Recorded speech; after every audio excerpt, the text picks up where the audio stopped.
સાહેબ આમાં કેવું છે તમને ખ્યાલ છે સાહેબ તો સાહિત્ય બહુ સારું વાંચે છે અને એક માર્શલ આર્ટ સાથે સંકળાયેલા વ્યક્તિ સાહેબ બ્રુસલી એવું કીધું હતું કે ભાઈ કોઈકને 1000 ટાઈપની કિક આવડતી હોય તો મને બીક નહીં લાગે, પણ એક જ કિકની પ્રેક્ટિસ 1000 વખત કરી હશે તો મને એનાથી બીક લાગશે. એટલે revision is the key of success. એટલે રિવિઝન માટે તો ચોક્કસથી જોડાવું જોઈએ.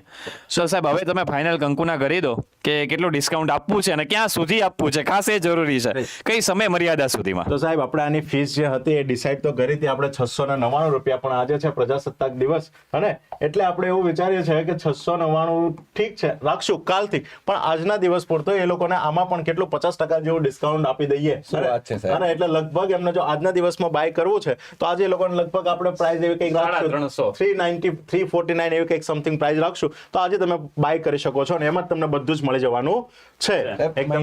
મહિનાના 50 રૂપિયા 50 રૂપિયા મહિનાના 50 રૂપિયા અને એમાં એમના બધા લેક્ચર્સ, એમાં વિજય પર ટેસ્ટ સિરીઝ, આમાં દિલ્હીની ટેસ્ટ, અને સાહેબ એકલા વિડીયો જોવાથી એકલા લેક્ચર ભરવાથી કઈ થવાનું નથી ને એકલી ટેસ્ટ આપવાથી કઈ થવાનું નથી. તમે જે ભણો છો જે કરો છો એ પછી કરીને પ્રશ્ન સોલ્વ કરવા બેહો છો ત્યારે સોલ્વ તો થવા જોઈએ. અને સાહેબ મેં આ લોકોને એબલ પરથી ચોખ્ખું કીધું હતું જ્યારે ફેકલ્ટી અહીંયા તમને ભણાવતા હોય કોઈ પણ ચેનલ પર ઉભા હોય એને તમારે બિંદાસ પ્રશ્નો પૂછવાના, જો જવાબ ન આપે તો ચેનલ મૂકી દેવાની. હા ને, ક્લિયર? કેમ કે જો તમને નથી શીખવાડે કે એમ તો પછી ક્યાંથી ઉદ્ધાર થવાનો છે. ક્લિયર?